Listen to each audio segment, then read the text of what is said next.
When discussing the final arc of Attack on Titan, the rumbling is one of the main points of contention within the fanbase. People often say things like, Eren was right in doing the rumbling, or it made no sense for the scouts to try and stop it. I think these types of statements are flawed. Saying the rumbling was right or wrong can really mean anything. Right or wrong in terms of what? Strategy? Morality?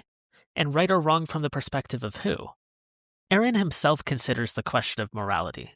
While walking along the streets in Marley, he thinks about how everyone around him will at some point in the future be killed by him, by the rumbling.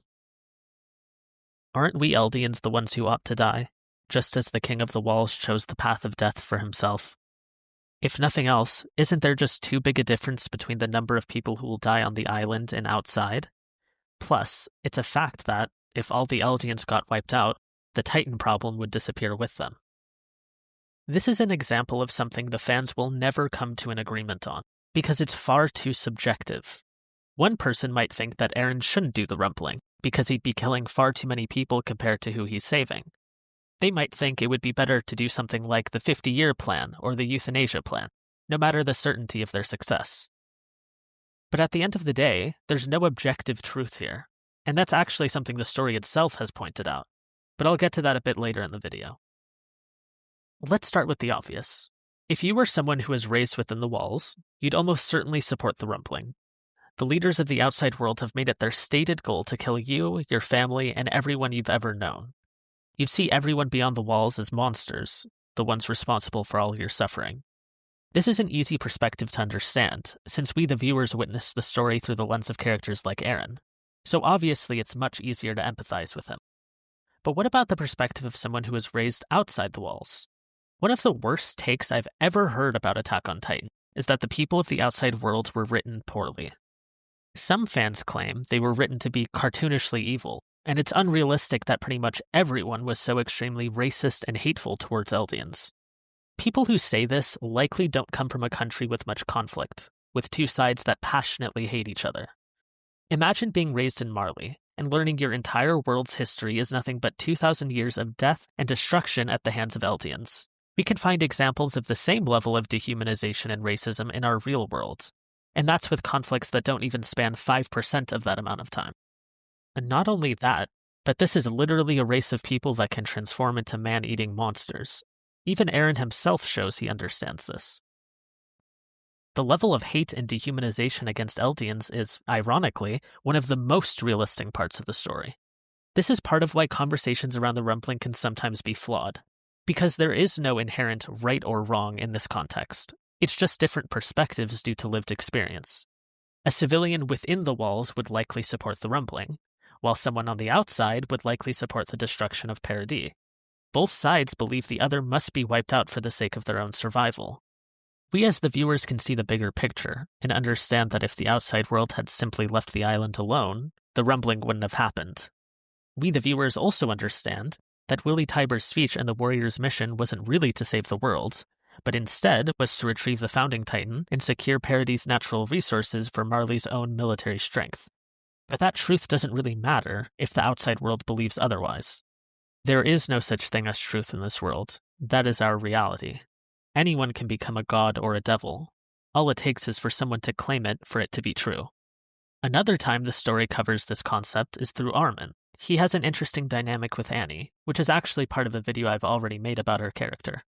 She has a hard time understanding him, since he's always been such a good person. But Armin has a different perspective. A good person? I don't really like that phrase. I mean, that's just what you call someone who acts in a way that's beneficial to you. I don't think anyone can act in a way that benefits everyone. Even if you're being helpful to one person, you might still be a bad person to someone else. Even groups like the Jaegerists had scenes that made us sympathize with them, like Daz and Samuel's dynamic with Connie and Armin. Here's another moment from that episode which I believe is heavily underrated. If Eren dies, Paradis sinks into a sea of blood. The world will take vengeance on us. Your parents, your brothers, sisters, children, they'll all be slaughtered.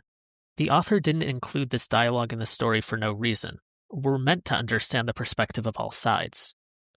So to recap, we've talked about the question of morality and how discussing it ultimately leads us nowhere. We've covered the perspective of someone outside the walls, and why it makes sense that they'd fear and hate Eldians and want those on the island wiped out. We've also established that someone within the walls would almost certainly support the rumbling, and how the story has us sympathize with characters on all sides. But here's a good question. If we can agree that people on the island would support the rumbling, then why didn't our main cast of scouts? Is it bad writing?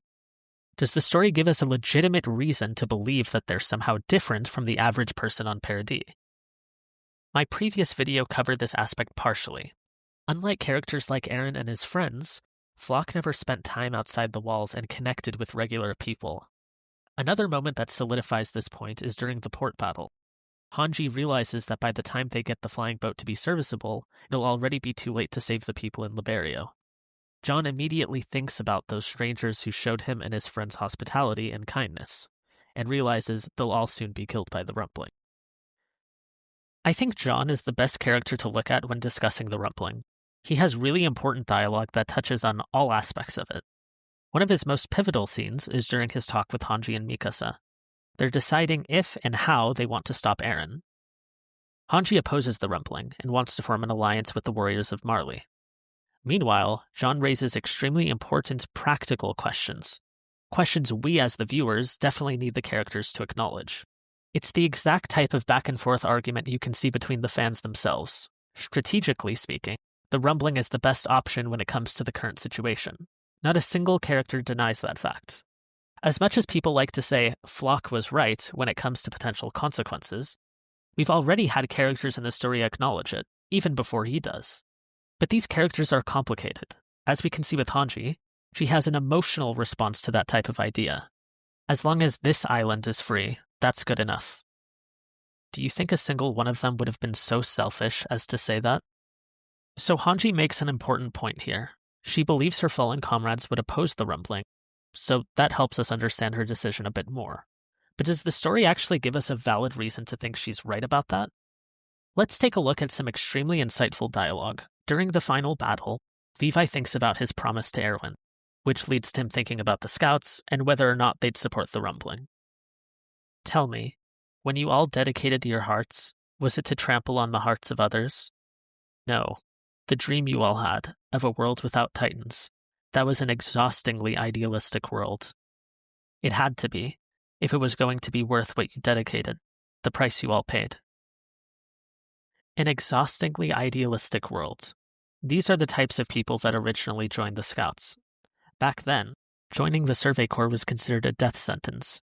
We were shown as early as the first episode how the general population viewed the Scouts. But they willingly threw themselves into hell regardless, because that's the type of people they were. So you think we can still win? No, but at least we ought to die trying, right? The Survey Corps doesn't know when to give up. That's who we are. You've lost already. You've been defeated. What are you talking about? Defeat is all the Survey Corps has ever known. Meanwhile, characters like Flock joined the Scouts just after they were on a massive winning streak. They exposed and overthrew the Puppet King, revealing the truth that Historia was the true royal heir.